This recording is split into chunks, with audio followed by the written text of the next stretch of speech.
Salut les gars, j'espère que vous allez bien. Aujourd'hui, on va voir 10 optimisations qui m'ont permis de générer 11 800 en 10 jours pendant la fête des mères. Donc, c'est ce qu'on va voir aujourd'hui ensemble.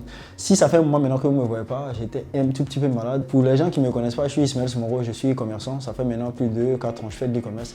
Sur ma vidéo, je partage mon expérience, mais j'aide aussi de nombreux e-commerçants à scaler leur boutique grâce à des stratégies qui sont super avancées sur Facebook Ads et des optimisations sur site internet, comme celle que je vais venir maintenant vous présenter. Donc, si c'est dans le cas, n'hésite surtout pas, tu peux me contacter, prendre rendez-vous avec moi. Je fais un réel plaisir de discuter avec toi comment je peux t'aider à augmenter tes ventes grâce à des stratégies vraiment optimisées pour l'e-commerce en Afrique. Maintenant, si tu n'es aussi pas très bon sur Facebook Ads, j'ai une formation gratuite sur le sujet et j'ai aussi une formation payante aussi qui est très complète, qui peut t'aider à aller beaucoup plus vite grâce à des stratégies aussi qui fonctionnent en 2024. Donc, on va arrêter de faire tout cela, on va aller très vite.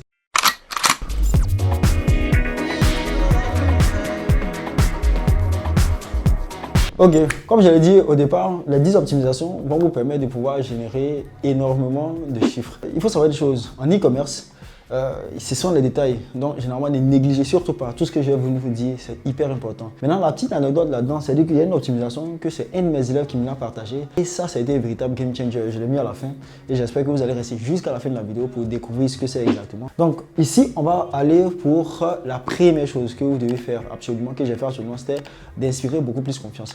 La vente, c'est de la confiance. Quand quelqu'un vous fait confiance, généralement, il va acheter chez vous. C'est aussi simple que ça. Donc, pour inspirer confiance, il faut harmoniser le site. Pourquoi je tire l'attention des gens sur ça? Il y a des personnes que j'ai pris en coaching récemment. C'est quelque chose qui est très fréquent que je vois. Les gens vont optimiser leur page produit, mais ils vont laisser les autres pages, les pages légales, tout ça. Je trouve que c'est comme si vous allez dans une boutique et que dans la boutique, vous constatez, c'est-à-dire que vous arrangez seulement une étagère où il y a votre produit et laissez l'apparence générale de le site. Ça n'a pas de sens.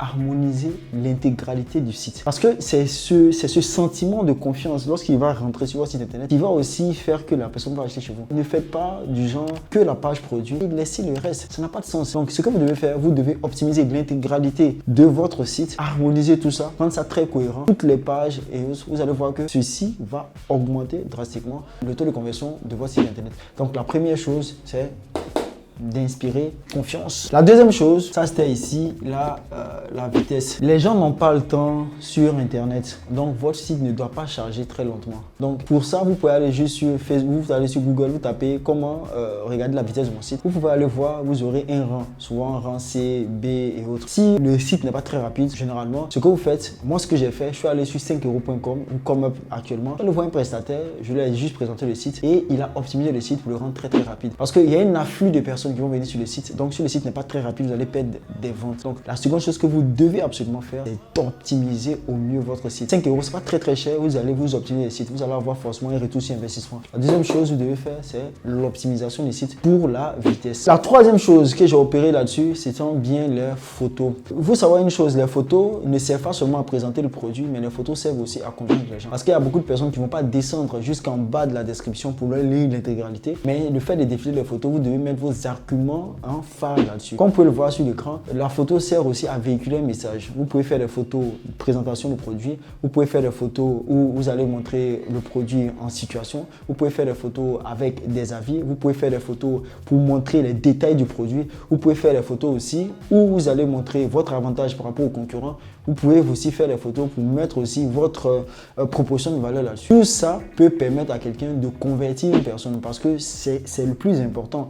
Quand quelqu'un vient, essayez de partager le maximum d'informations précises et efficacement, rapidement. Donc les photos, généralement, les gens vont cliquer là-dessus. Donc ça permet de pouvoir faire passer automatiquement toutes les informations importantes sur le produit en question. Donc c'est super important. Donc les photos, c'est comme ça, vous devez les optimiser. C'est ce que j'ai opéré sur mon site internet. Maintenant, le quatrième point ici sont les liens sortants. Sur une page produit, quand quelqu'un vient sur votre page produit, vous ne devez pas mettre de lien sortant, c'est-à-dire le lien de blog, Insta, Facebook, Ads, tout ça. Vous ne devez pas mettre ça sur votre truc. Ce sont les liens qui sont sortants. Si quelqu'un vient acheter un produit, vous devez laisser la personne automatiquement dans cette canevas. Mais s'il clique sur le lien et il ressort, vous pouvez perdre des ventes parce qu'il sera distrait. Donc tout ce qui est comme lien sortant sur site internet, sur votre page produit, pas la peine, ne mettez pas. Sur les autres pages légales, machin, il n'y a pas de problème. Page d'accueil, il n'y a pas de problème. Mais sur la page produit, ne mettez pas de lien sortant. Pas de page de blog, pas de lien, non, rien du tout. Lien sortant, enlevez tout ce qui est comme lien sortant, ça n'a pas de sens. Vous allez perdre des ventes à cause de ça. Ici, les clients ici, le cinquième, pourquoi j'ai mis les clients? S'il y a une chose que je fais assez constamment, c'est de demander aux gens c'est-à-dire aux personnes qui achètent, qui ont déjà acheté le produit, quand ils viennent peut-être en boutique ou on discute, je leur demande pourquoi ils achètent le produit. Vous savez, les informations qui sortent de la bouche des clients, ce sont les plus puissants, tout simplement. Les informations qui sortent dans la bouche des clients, ce sont les plus puissants. Donc, généralement, vous devez prendre ça, cet argumentaire-là, et les mettre généralement sur votre site internet. Parce que souvent, les informations, les choses qu'on prend, ce sont des trucs qui sont très, très génériques. Mais les infos, de la manière dont les gars parlent, comment ils le disent, ce sur quoi ils se plaignent, ce sont les informations qui sont hyper importantes. Donc, prenez les informations des clients directement et mettez là-dessus. Généralement, je peux vous dire une chose, c'est beaucoup plus puissant que tous ces... Parce que souvent, les gens peuvent sentir que tu essaies véritablement de les vendre. Mais si dans les textes, vous prenez des argumentaires que vous avez pris sur des personnes, généralement, je peux vous dire que ça fait toute la différence. Moi, personnellement, c'est comme ça que je fais plus ou moins chez les clients. Pourquoi ils achètent? Donc, ils me donnent leurs arguments. C'est avec ces arguments-là, j'essaie de convaincre les gens d'acheter mes différents produits. Donc, c'est très important d'écouter les clients. Ici, le sixième point, il y a une étude qui a été faite en Europe. Je ne sais pas si c'est le cas ici. 49% des abandons de panier sont dus à la livraison payante. Généralement, les gens, vous savez comment, tous ceux qui font de l'e-commerce savent que les gens n'aiment pas payer la livraison. C'est vrai qu'ils le paient, mais ils n'aiment pas payer la livraison. Donc, si vous avez la possibilité de rendre ça gratuit, insérer ça dans le prix, je trouve que c'est beaucoup mieux. Ne vous embrouillez pas, généralement, à mettre un truc supplémentaire. Ça fait comme la personne doit faire un effort supplémentaire pour acheter le produit. Ça n'a pas de sens. Donc, inclus ça dans le prix. Généralement, depuis lors, moi, généralement, j'ai pas de problème. Parce que souvent, il arrive que la personne, il achète le produit et arrivé là-bas, comme c'est le paiement à la livraison, en ce moment, il remet le produit, il dit non, que lui, il ne paye pas la livraison. Comme ça, vous êtes souvent obligé de le laisser tomber parce que vous allez perdre votre compte. Donc, généralement, le conseil que je peux vous donner, incluez le prix là-dedans et faites la livraison gratuite. C'est beaucoup mieux, ça évite beaucoup de casse-tête et ça augmente le taux de livraison et de conversion de votre boutique. Donc, c'est hyper important de faire ça. Le septième point que j'ai aussi opéré là-dessus, c'était quoi? Le septième point, c'est le mettre le maximum d'informations possible. Généralement, les gens vont être très négligents pour pouvoir de mettre assez d'informations sur leur site internet. Je trouve que c'est une erreur monumentale. Pourquoi? Parce que quand quelqu'un veut payer quelque chose, généralement, qu'est-ce qu'il va faire? Il va essayer d'avoir le maximum d'informations. Et c'est pas parce que vous n'aimez pas lire ou vous voyez que la majeure partie des gens n'aiment pas lire que tout le monde n'aime pas lire. Non, non. Ce que vous devez faire, vous devez mettre dans votre tête que tout et n'importe qui va venir sur votre site internet. Tout type de personnes. Donc, vous ne connaissez pas le centre d'intérêt de chacun. Il y a des gens qui sont hyper pointueux sur les choses. Il y a des gens qui sont négligents sur les choses. Chacun, généralement, a son truc. Donc, vous devez vendre. Par conséquent, vous devez vous aligner sur la majeure partie des gens. Ce que vous devez faire, vous devez mettre le maximum d'informations concernant votre produit, taille, poids, toute l'information possible et imaginable sur le produit en question, vous devez le mettre pour que la personne ait le maximum d'informations. Ça, c'est des choses qui augmentent le taux de conversion. Parce que si vous mettez juste des informations bâclées par-ci, par-là, généralement, vous allez perdre moins de ventes. La vente, en fait, c'est dans les détails, les choses. Donc, si vous voulez vendre, comme il y a tout et n'importe qui vient sur le site et chacun n'est pas pareil, vous devez mettre le maximum d'informations dessus afin d'être sûr que vous répondez généralement à 90% des préoccupations des gens sur le site internet. Hyper important. Donc, en termes d'informations, vous devez mettre l'intégralité des informations sur le site internet. C'est ce que j'ai fait. J'ai essayé de mettre assez d'informations sur le produit. Tout ce que je pourrais avoir réellement, je l'ai mis. La huitième chose aussi qui est aussi important, c'est ce qu'on appelle les FAQ. Les FAQ, c'est quoi?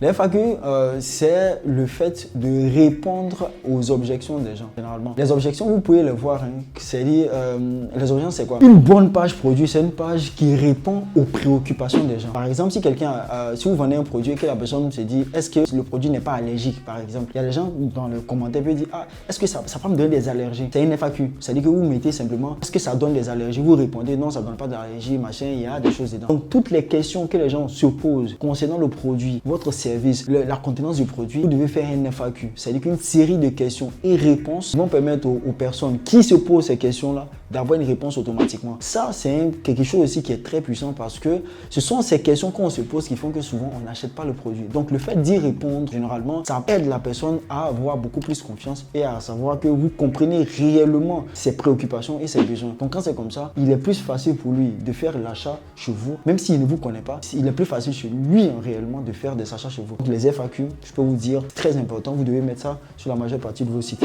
On va parler maintenant de la garantie. La garantie, c'est quelque chose qui est aussi super important. Il y a beaucoup qui ne mettent pas la garantie. Si quelqu'un ne vous maîtrise pas beaucoup, la majeure partie du temps, il va vouloir savoir si véritablement il va faire une bonne affaire. Vous voyez ce que je veux dire? Donc, généralement, il a encore des doutes. Donc, la garantie sert à au moins inverser le rapport de peur. C'est-à-dire, quand vous dites une garantie de quelque chose, par exemple, 1 an, vous remettez, la personne a beaucoup plus confiance, par exemple. Donc, sur votre page produit, les trucs comme garantie livraison doivent être très, très lisibles. La personne doit savoir savoir effectivement qu'il a une garantie et s'il a un souci, par exemple, vous êtes là aussi pour le répondre et tout ça. Tout ça aussi augmente la confiance de votre boutique et augmente aussi votre taux de conversion. Donc la garantie, elle est super importante sur le sujet en question de conversion. Donc ça, c'était le 9e point, c'était la garantie. Maintenant, on a le 10e point qui est l'un des points qui m'a été partagé par un de mes élèves parce qu'avant, sur ma page, je faisais un ajout au panier et j'avais 3 en termes d'étapes. J'avais en 3 étapes pour pouvoir faire l'achat chez moi. Donc, à chaque étape du tunnel, il y avait ce qu'on appelle de la friction. Donc, je perdais toujours des gens et ça faisait que je n'avais pas assez de ventes. Et puis, tout le monde n'était pas véritablement habitué à ce type d'achat. Donc, il m'a donné un plugin qui m'a permis sur mon site WordPress de faire l'achat en one shot directement sur la page produit en mettant nom, prénom et numéro. Mail et numéro. Ça a été un véritable game changer parce qu'il y a beaucoup de personnes maintenant qui pouvaient faire des achats assez rapidement et assez simplement et de manière très ludique. Donc, généralement, j'ai pu vendre beaucoup plus parce que je savais pertinemment qu'il y a beaucoup qui n'arrivaient pas à s'en sortir parce qu'ils étaient obligés de faire plusieurs étapes. Donc, ça, c'était un plugin sur WordPress. Je pensais au fait que c'était quelque chose qui était réservé à Shopify, mais WordPress le fait aussi assez facilement. Donc, il m'a partagé le plugin et ça, vraiment, je tiens encore à le remercier s'il regarde la vidéo. Ça a été un véritable game changer parce que ça a augmenté drastiquement mes ventes sur ma boutique et en période de fête. Ce fut vraiment quelque chose de très bien qui m'a véritablement compensé sa vie. Maintenant, à la fin, le bonus, ça c'était le 10e point, mais le bonus des bonus, ce que j'ai fait, j'ai donné mon produit à une influenceuse qui était hyper connue ici. Elle a fait des vidéos avec, elle l'a inséré directement sur ma page produit. Ça, je peux vous dire aussi que ça donne extrêmement confiance. S'ils trouvent des personnes qui reconnaissent qu'on voit, qui ont des choses comme ça, donc de manière assez générale, lorsqu'ils ont vu cela, ça augmente encore mon taux de conversion. Et ça fait que généralement j'ai pu vendre énormément. Donc comme vous pouvez le voir, tous ces points là réunis m'ont permis la majeure partie du temps de pouvoir scaler mon compte et de vendre énormément grâce à ces diverses stratégies. Ne négligez surtout pas. L'e-commerce, ce sont seulement des détails, c'est des petites optimisations et ces optimisations peuvent faire une très grande différence. Donc moi, ce sont ces optimisations que j'ai opérées récemment et je peux vous dire une chose, en 10 jours j'ai généré 11 800 pendant la fête des mères et véritablement ça a été un véritable game changer. Donc si vous suivez tout ce que j'ai dit, ça va forcer, ça va augmenter vos taux de conversion et vous allez vendre beaucoup plus. Maintenant, pour ceux ou celles aussi qui veulent, grâce à ce type d'optimisation, aller beaucoup plus loin, vous pouvez me contacter. Je me ferai un réel plaisir de vous le partager, de vous aider en quoi pour pouvoir vraiment augmenter vos chiffres, vos différents chiffres sur Facebook Ads grâce à des stratégies comme celle-là et à des stratégies aussi avancées sur Facebook Ads. Donc, j'espère que cette vidéo vous aurait plu et n'hésitez surtout pas aussi à me contacter. Mais en plus de ça, je vais faire la deuxième vidéo. Généralement, ça, je vais vous montrer exactement la structure de campagne que j'ai utilisée pour pouvoir générer ce genre de chiffres, ma stratégie créative et ma stratégie aussi sur Facebook Ads.